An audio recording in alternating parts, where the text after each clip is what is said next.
Friends, स्वागत है आपका जेके शिक्षा चैनल में। और फ्रेंड्स, आज हम देखेंगे कि बोर्ड परीक्षाएं साल में 2 बार होगी। अगले सत्र से नया पैटर्न जल्द ही लागू।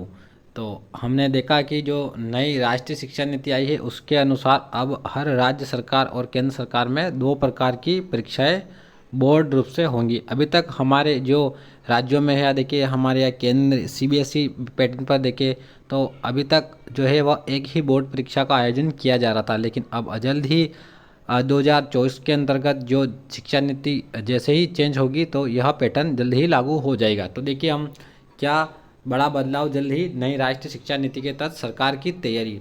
बोर्ड परीक्षाएं साल में 2 बार होगी, अगले सत्र से नया पैटर्न लागू।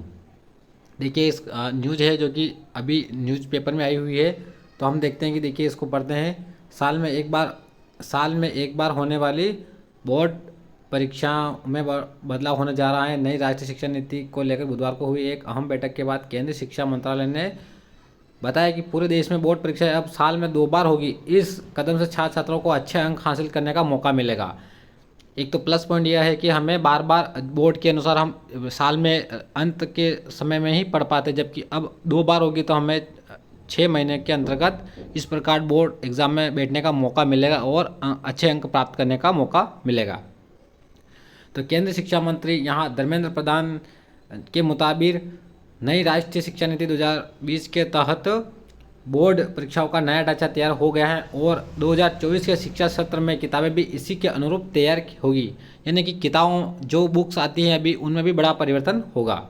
2 बार बोर्ड परीक्षाएं कराने का मुख्य उद्देश्य साल में एक बार होने वाले हाई प्रेशर को बढ़ाना है, ताकि बच्चों का फोकस विषयों पर बना रहे। प्रधान के इस बयान के बाद शिक्षा मंत्री के इस बयान के बाद माना जा रहा है कि जल्द ही राज्यों के बोर्ड इस संबंध में निर्देश जारी कर सकते हैं। फिलहाल नई शिक्षा नीति में 2 बार बोर्ड परीक्षाएं कराने की सिफारिश जोड़कर केंद्र सरकार को भेज दी गई है। इस पर अंतिम फैसला होना अभी बाकी है। उसी के तहत कमजोर विषय को नए सिरे से तैयार करने का मौका मिलेगा। यानी कि हमें क्या क्या इसमें नई शिक्षा नीति के तहत हमें फ़ायदे होंगे। तो देखेंगे हम कि 2 बार बोर्ड परीक्षाओं का लेकर कुछ ही तर्क दिए गए हैं, जिसके मुताबिक बच्चे अपनी तैयारी का मूल्यांकन खुद कर सकेंगे। उन्हें एक ही सब्जेक्ट या उससे जुड़े तथ्यों को साल भर याद रखने की जरूरत नहीं होगी, इसलिए किताबें भी तैयार कराई जा रही हैं। इसके महीनों तक कोचिंग लेने या याद रखने के बजाय समझ और योग्यताओं का मूल्यांकन करने की दक्षता होगी। विषयों को गहरी समझ सकेगा छात्र तब तक उस विषय की परीक्षा दे सकेंगे जब तक वे अपना सर्वश्रेष्ठ नहीं दे पा रहे हैं। नए पैटर्न से तैयारी के ज़्यादा मौके मिलेंगे। 11वीं 12वीं के बच्चों को पढ़नी होगी 2 भाषाएं। इसी के साथ हम देखेंगे कि नए पाठ्यक्रम ढांचे में बदलाव किया गया है। 11वीं और 12वीं के बच्चों को 2 भाषाओं में पढ़ना होगा। इसमें एक भाषा भारतीय होगी, जबकि यह दृष्टिकोण न केवल भाषा विविधता पर जोर देगा बल्कि राष्ट्र की समृद्धि सांस्कृतिक विरासत को भी फैलाएगा। इसके साथ हमें 2 भाषा पढ़नी पड़ेगी। तो नए विषय चुन सकेंगे। नई नीति लागू होने के बाद बच्चों को कला, विज्ञान या वाणिज्य के अलावा भी नए विषय चुनने का मौका मिलेगा। एक विषय भविष्य की जरूरतों के अनुसार होंगे। स्कूल बोर्डों को ऑन डिमांड परीक्षा कराने की क्षमता विकसित होगी। यानी कि अभी तक हम जो साइंस, मैथ, आर्ट्स वगैरह कॉमर्स वगैरह लेकर आ रहे थे, उसके अलावा भी और कुछ अन्य विषय भी इस प्रकार विकल्प के तौर पर आएंगे।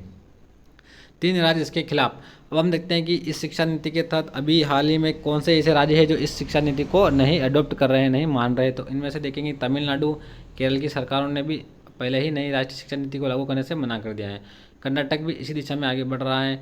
इनके उप मुख्यमंत्री डीके शिव कुमार ने कहा है कि कर्नाटक के लिए अलग शिक्षा नीति बनेगी, इस पर काम करने के लिए समिति बना दी गई। तो यानी कि हम देखते हैं कि दक्षिण भारत के राज्य है जो अभी इस नीति को मानने के लिए तैयार नहीं है। तो ये एक पॉलिटिक्स वाली बातें हो गई। तो इन बातों को छोड़े, क्योंकि हमें शिक्षा नीति अगर अच्छी है तो हम ज़्यादा से ज़्यादा उम्मीद करें कि इस प्रकार जो है वह शिक्षा नीति अगर सही है, अगर इससे किसी का भविष्य बन रहा है तो यह एक नियम सभी तरह पूरे देश में लागू होना चाहिए। इसके लिए हमें सभी को समर्थन करना चाहिए।